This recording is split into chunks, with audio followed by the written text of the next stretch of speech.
دوستو آج ہم بات کریں گے 3 تاریخی دوستوں کے بارے میں جنہوں نے تاریخ میں اپنا نام پیدا کیا۔ ان 3 دوستوں میں ایک کا نام حسن تویسی، دوسرے کا نام عمر اور تیسرے کا نام حسن بن صبا تھا۔ حسن بن صبا جنہوں نے اپنی ذہنی اور ابلیسی کمالات کی ایسی داستان رقم کی کہ آنے والی نسلیں بھی اس کا نام سن کر کانپتی رہیں۔ اس ویڈیو میں جانیے مکمل تفصیل۔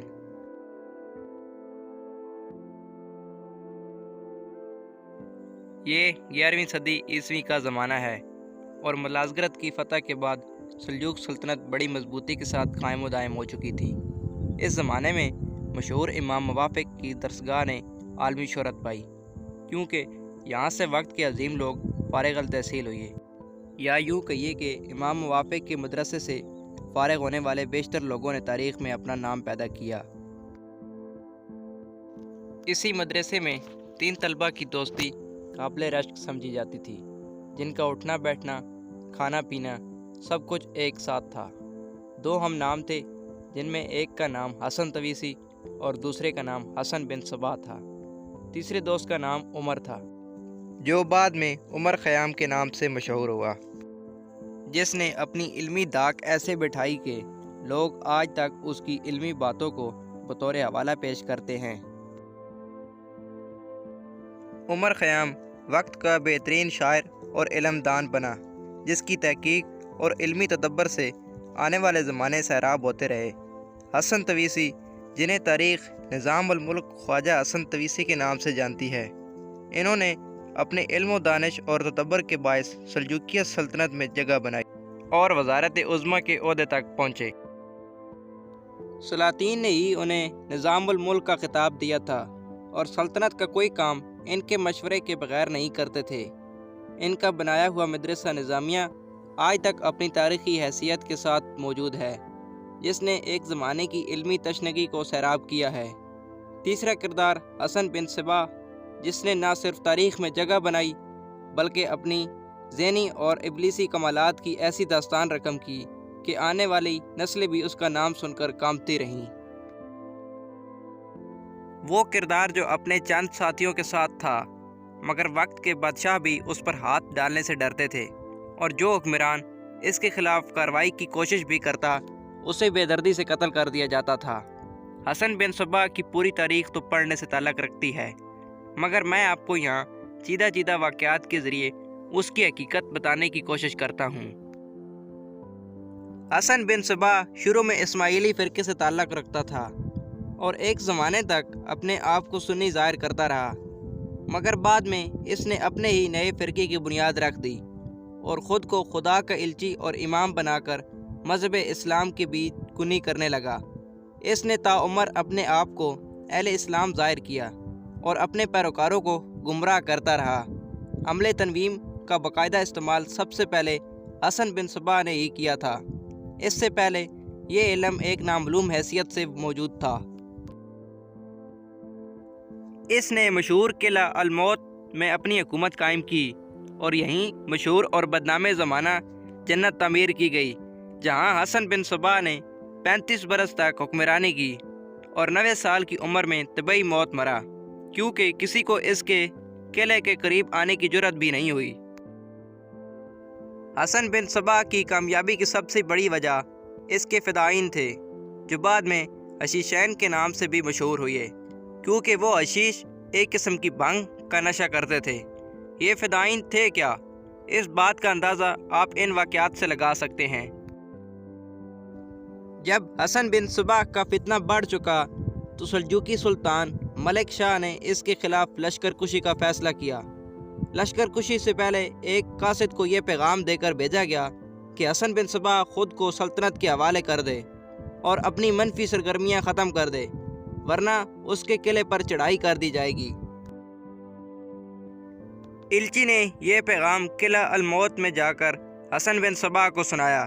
میں کسی کی اطاعت قبول نہیں کرتا، حسن بن صبا نے کہا، اور نظام الملک سے کہنا کہ میں بچپن کی دوستی کے تحت تمہیں مشورہ دیتا ہوں کہ یہاں کا رخ مت کرنا، ورنہ تمہاری فوج کے انجام بہت برا ہوگا۔ الچی یہ پیغام لے کر جانے لگا تو حسن بن صبا نے اسے روک لیا۔ ٹھہرو، شاید تم میری باتوں کا یقین نہ کرو، میں تمہیں کچھ دکھانا چاہتا ہوں۔ اس کے بعد حسن بن صبا کے حکم سے کچھ فدائین قطار بنا کر وہاں کھڑے ہو گئے۔ اس نے ایک فدائی کو بلا کر خنجر پکڑایا اور کہا، اسے اپنے سینے میں اتار لو۔ اس فدائی نے بلند آواز میں نعرہ لگایا، یا شیخ الجبل تیرے نام پر، اور خنجر اپنے دل میں اتار لیا۔ اس کے بعد ایک دوسرے فدائی کو بلا کر حکم دیا گیا کہ بلندی پر جا کر سر کے بل چھلانگ لگا دو۔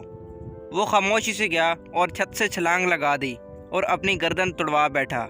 ایسے ہی ایک فدائی کو پانی میں ڈوبنے کو کہا گیا اور اس نے بخوشی اپنے آپ کو پانی کے تندو تیز لہروں کے حوالے کر دیا۔ اس الچی نے جا کر یہ تمام واقعات سلطان اور نظام الملک کو گوش گزار کر دیے۔ نظام الملک خواجہ حسن تویسی یہ سن کر جذبہ ایمانی کے غصے سے لبریز ہو گئے اور سلطان کو فوراً لشکر کشی کا مشورہ دیا، جسے سلطان نے قبول کرتے ہوئے اپنی فوجوں کا رخ قلعہ الموت کی طرف کر لیا۔ حسن بن صبا نے یہ سنا تو زیر لب مسکرایا اور کہا، حسن تویسی کو قتل کر دو۔ بس اتنا ہی کہنا تھا اور خواجہ حسن تویسی کو قتل کر دیا گیا، اور عظیم عالیشان لشکر رستے سے ہی واپس ہو لیا۔ بعد میں سلطان ملک شاہ کو بھی قتل کر دیا گیا۔ قتل کرنے کا طریقہ بڑا سادہ ہوتا تھا۔ فدائی مطلوبہ شخصیت تک کسی بھی طریقے سے پہنچتا تھا اور اس کو قتل کر کے ایک بلند نعرہ لگاتا تھا، یا امام الجبل حسن بن صبا تیرے نام پر تیری جنت سے اللہ کی جنت میں جا رہا ہوں، اور اپنے دل میں خنجر اتار لیتا تھا۔ ایسے ہی حسن بن صبا نے اعلیٰ شخصیات اور وقت کے بہترین علماء کرام کو قتل کروایا، حتیٰ کہ اپنے آخری دور میں یہ فدائی باقاعدہ کرائے کے قاتل بن گئے، اور عیسائیوں کے کہنے پر انہوں نے سلطان صلاح الدین ایوبی پر بھی 3 قاتلانہ حملے کیے، مگر ایوبی سلامت رہے۔ فدائین کھلے عام دن دہاڑے لوگوں کے سامنے اپنی وارداتیں انجام دیتے تھے۔ ان کا ہتھیار ایک زہر آلود خنجر ہوتا تھا۔ کبھی کبھار فدائین قتل کے بجائے دھمکی آمیز خط کسی کے سرانے چھوڑ دیتے تھے، جس سے ان کا مقصد بغیر قتل کے بھی حاصل ہو جاتا۔ دہشت انگیزی کی یہ تحریک اتنی منظم تھی کہ قرب و جوار کے تمام بادشاہ فدائین کے نام سے تھر تھر کانپتے تھے۔ صلاح الدین ایوبی پر بھی قاتلانہ حملے ہوئے، جن سے وہ ہر بار بچ گئے۔ آخر یہ فدائی خودکش حملہ کیسے کر لیتے تھے؟ اس کے لیے پہلے آپ کو حسن بن صبا کی جنت کا احوال جاننا ہوگا۔ حسن بن صبا نے قلعہ الموت میں ایک جنت تعمیر کر رکھی تھی۔ یہاں جنت کے مذکور تمام سامان آراستہ کرنے کی پوری کوشش کی گئی تھی۔ دودھ، شہد اور صاف پانی کے چشمے بنائے گئے۔ جنتی حوروں کی مثل نوخیز کنواری لڑکیاں دنیا بھر سے اکٹھی کر کے یہاں لائی گئیں، جو بڑی ہو کر حور سمجھی جاتی تھیں۔ جہاں یہ جنت بنائی گئی وہ جگہ ویسے ہی قدرتی حسن سے مالا مال تھی۔ سرسبز و شاداب مناظر کسی بھی شخص کا دل مول لینے کے لیے کافی تھے۔ حسن بن صبا کے فدائین حشیش کے نشے کے زیر اثر یہاں لائے جاتے تھے۔ یہ ایسا نشہ ہوتا تھا کہ انسان ویسے ہی اپنے آپ کو جنت میں محسوس کرنے لگ جاتا۔ اس پر جب اس کو مصنوعی جنت کے نظاروں میں لڑکیوں کی دل فریب اداؤں کی نظر کیا جاتا تو وہ بالکل ہی مدہوش ہو جاتا۔ بات یہیں ختم نہیں ہو جاتی۔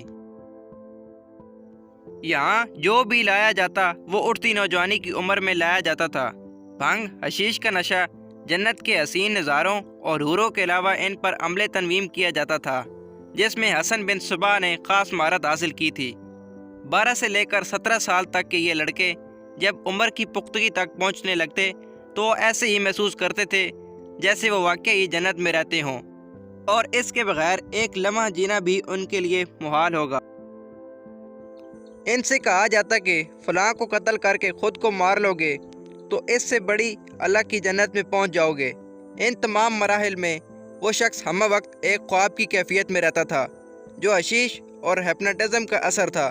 وہ شخص جنت کے لیے اس قدر بے چین ہوتا کہ بخوشی اپنی جان حسن بن صبا پر قربان کر دیتا تھا۔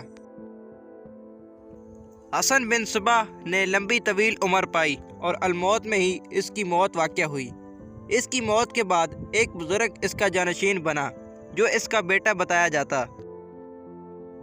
کہا جاتا ہے کہ چنگیز خان کے پوتے منگول بادشاہ منگو خان پر حملہ کرنے کے لیے بھی ایک فدائی روانہ کیا گیا، جو بدقسمتی سے پکڑا گیا، منگو خان کو بہت غصہ آیا اور اس نے حسن بن صبا کو سزا دینے کے لیے اپنے چھوٹے بھائی ہلاکو خان کو روانہ کیا۔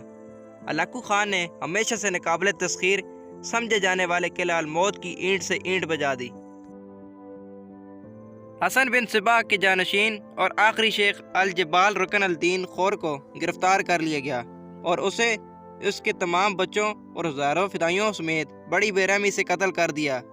مرد تو مرد ہلاکو خان نے عورتوں کو بھی نہیں بخشا۔ حسن بن صبا کی جنت کی حوریں بھی قتل کر دی گئیں۔ الموت کے کھنڈرات آج بھی ایران میں موجود ہیں۔ دوستو ویڈیو اچھی لگی ہو تو ویڈیو کو لائک کر دیں۔ اس طرح کی مزید انفارمیٹیو ویڈیوز دیکھنے کے لیے ہمارے چینل MK.TV کو سبسکرائب کریں۔